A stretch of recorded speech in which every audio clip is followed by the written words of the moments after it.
we've been bringing a lot of people in. You should watch the live whenever Pat talks to Nick and offers him the free stay. It was part of the deal. Like, we're going to give you a free year scholarship. There was no like, the way it was sold to us when Nick was sold to it, I feel like it was supposed to be like a free treatment a year. So like the money shouldn't be accounted for if it was presented as this, kind of is what I think in a way. But that's why I kind of asked Pat that question. Then he kind of got mad. But I don't want to think like, I don't want you to ever feel I'm asking you questions to drill Right. you. I don't ever feel, I hope you never feel that I'm drilling you or coming at you weird. Because I honestly respect you. How I see it though is like, you know, the Pat's got like 1 million followers, and Graceland's got 300,000, whatever, and Nick's got he's got a lot. I think I know he's got like 60 or 70,000. That's a lot to me. Well, he has like 50 different pages. So like there's all these different fucking pages that get all Right. these views. So accumulated, let's just say he's got like a couple 100,000, and him coming to Graceland, it just kind of made sense. It just happened to be timing where it's like, but I would never like, I don't agree with like Graceland goes subs and then now Nick's like a partner in it. I wouldn't say that. I would say that he's been blessed with like his place in the house, with making it now where we can take care of him. And I mean, you know what I'm saying? I don't know. It's just interesting. I see where your point of view is valid. It's for somebody who cares about Nick. My point of view is more for a business side of like Graceland. It just happened to be that time to go subs, and it I think maybe Nick coming definitely made it where people wanted to subscribe. No, that like unrealistically, you know that Nick was the reason. Because I was watching Nick Pat, and I went back and watched some of Pat's old videos, and like, a big part of the success right now. But I'm not saying he's the full person, so I'm not discrediting anyone's work. But I do know that the spotlight is on you guys because of Nick. Now, what you guys do with that spotlight is up to you guys and how great it grows and things like that. But I think if Nick left today and he was going live, I think everyone would literally, the Nick supporters would go watch Nick. Right. Okay.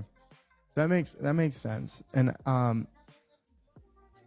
I would definitely say that if Nick finishes the program, that the amount of live streaming action his graduation would get, I think it would probably be the most live streamed sober living graduation to ever happen. Do you see how that benefits Graceland though? We would also have him go live on his own. Yeah, but that was saying that would give you guys such a platform. People are talking, like celebrities are talking about you guys because of this topic, especially, you know, a couple months ago. So I feel like in a way,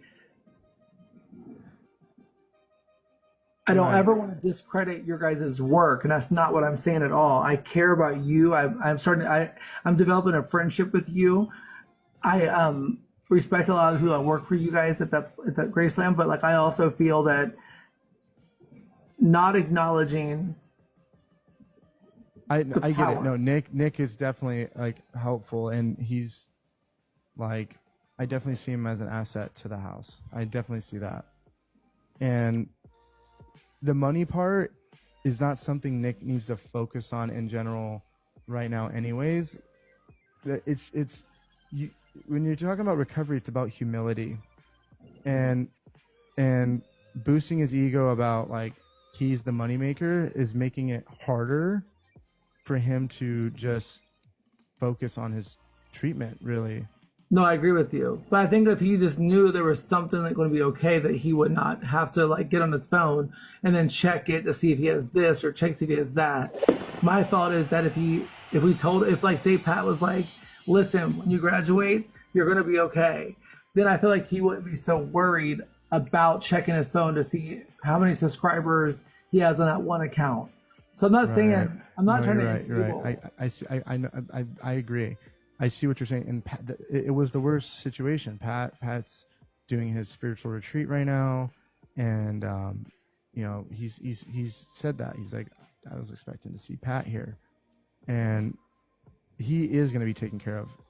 Well, one, we take care of everyone that leaves or that graduates, but and specifically, I can promise you that we're going to take care of him. Like, I promise you that. Like, he is not going to be just thrown to the wolves. He's no, there is that is not. He has, like, I actually see him becoming like maybe an influential house manager. Thank you. Let me get my saddle and go riding. That's what. Are you still trying to get sober or wanting to get sober? I am. You're sober? I mean, not really. I'm on methadone. Oh, okay. Yeah. But I'm doing a lot better. That's good. That's good, man. Are you gonna work the 12 steps? I don't know what that is. It's like, you ever heard? I just pray to God and like trust my intuition. Not to cut you off, but go ahead. Yeah. It's like AA or NA. You ever heard of like Alcoholics Anonymous or? Yeah. I've graduated from one of them. I didn't go on my own. It was court ordered because of an OBI. You know what I mean? Yeah. I got 3. Yeah. So I was court ordered to graduate Graceland. Yeah, that's what I'm saying. So I went to a few of them places. Yeah, I feel you. You want to battle? Yeah, that's cool.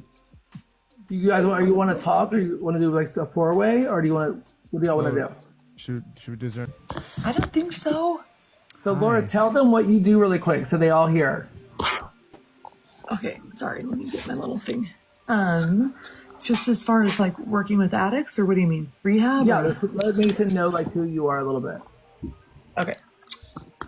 So I've been in recovery for 10 years myself, but because of that, I started working at an IOP, which is an intense outpatient. Mm-hmm.